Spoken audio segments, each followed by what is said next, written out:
January 22nd, 1783, Congress ratified a contract stating that all bills of credit emitted, monies borrowed, and debts contracted by or under the authority of Congress before the assembling of the United States in pursuance of the present Confederation shall be deemed and considered a charge against the United States for payment and satisfaction whereof the United States and the public faith are hereby solemnly pledged. The party that the U.S. owed these loans to? King George. I hope this paints a picture for you of how Great Britain funded both sides of the Revolution.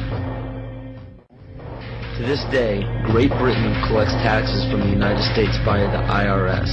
The IRS isn't even an agency of the United States government. If you don't believe me, look up IRS Publication 6209. It is an agency of the IMF, which is governed by the United Nations.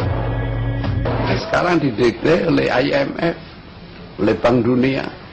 Negeri yang begini kaya diubah menjadi negara pengemis sekarang, Indonesia.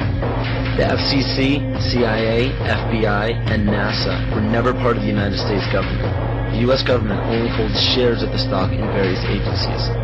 Social security numbers are also issued by the UN through the IMF. So how is it happening? You must understand that the elite group controlling our government, our educational system, agriculture, and media are also in control of our free enterprise. Free enterprise is our economic system or our means of production, privately owned and operated for personal benefit. Free enterprise cannot legally be taxed unless it volunteers itself.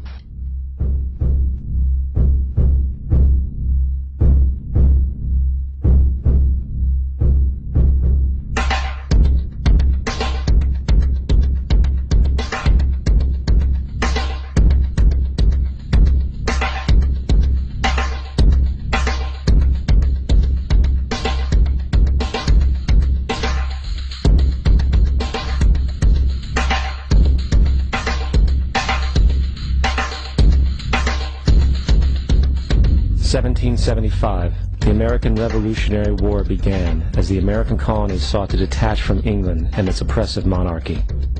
Though many reasons are cited for the revolution, one in particular sticks out as the prime cause: that King George III of England outlawed the interest-free, independent currency the colonies were producing and using for themselves, in turn forcing them to borrow money from the Central Bank of England at interest, immediately putting the colonies into debt.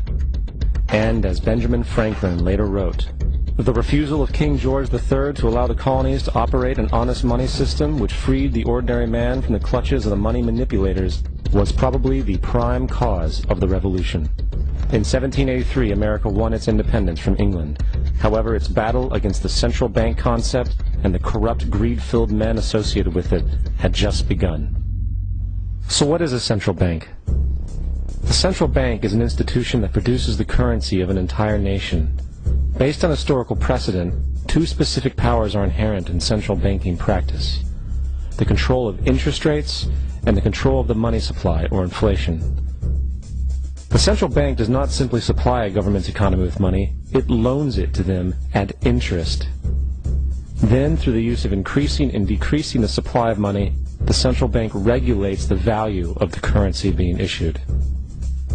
It is critical to understand that the entire structure of this system can only produce one thing in the long run: debt. It doesn't take a lot of ingenuity to figure this scam out. For every single dollar produced by the central bank is loaned at interest. That means every single dollar produced is actually the dollar plus a certain percent of debt based on that dollar. And since the central bank has the monopoly over the production of the currency for the entire country, and they loan each dollar out with immediate debt attached to it, where does the money to pay for the debt come from? It can only come from the central bank again, which means the central bank has to perpetually increase its money supply to temporarily cover the outstanding debt created, which in turn, since that new money is loaned out at interest as well, creates even more debt.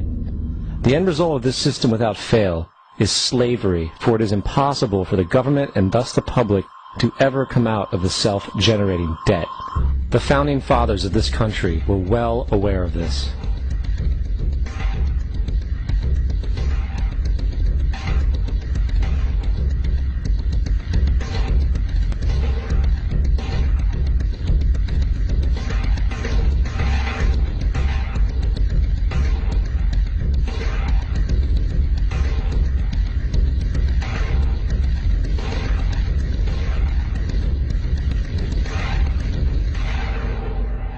By the early 20th century, the U.S. had already implemented and removed a few central banking systems, which were swindled into place by ruthless banking interests.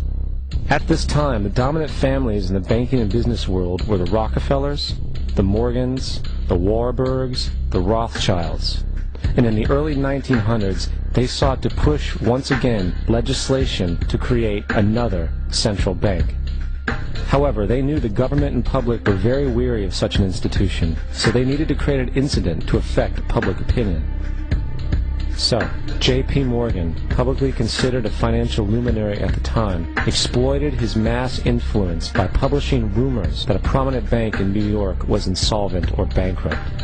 Morgan knew this would cause mass hysteria, which would affect other banks as well. And it did. The public, in fear of losing their deposits, immediately began mass withdrawals. Consequently, the banks were forced to call in their loans, causing the recipients to sell their property, and thus a spiral of bankruptcies, repossessions, and turmoil emerged. Putting the pieces together a few years later, Frederick Allen of Life magazine wrote, "The Morgan interests took advantage to precipitate the panic, guiding it shrewdly as it progressed." Unaware of the fraud, the Panic of 1907 led to a congressional investigation headed by Senator Nelson Aldrich, who had intimate ties to the banking cartels and later became part of the Rockefeller family through marriage. The commission, led by Aldrich, recommended a central bank should be implemented so a panic like 1907 could never happen again. This was the spark the international bankers needed to initiate their plan. In 1910, a secret meeting was held at a J.P. Morgan estate on Jekyll Island off the coast of Georgia. It was there that the central banking bill called the Federal Reserve Act was written. This legislation was written by bankers, not lawmakers. This meeting was so secretive, so concealed from government and public knowledge, that the 10 or so figures who attended disguised their names when en route to the island. After this bill was constructed, it was then handed over to their political frontman, Senator Nelson Aldrich, to push through Congress.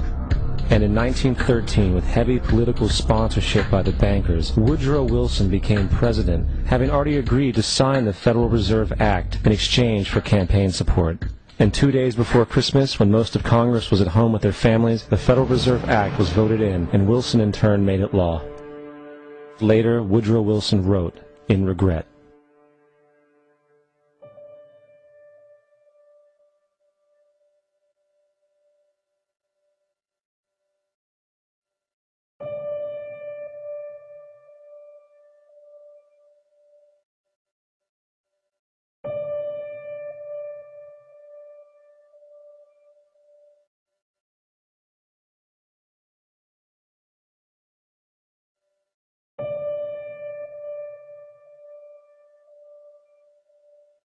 Congressman Louis McFadden also expressed the truth after the passage of the bill.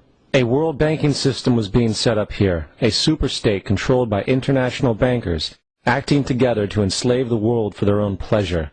The Fed has usurped the government. Now, the public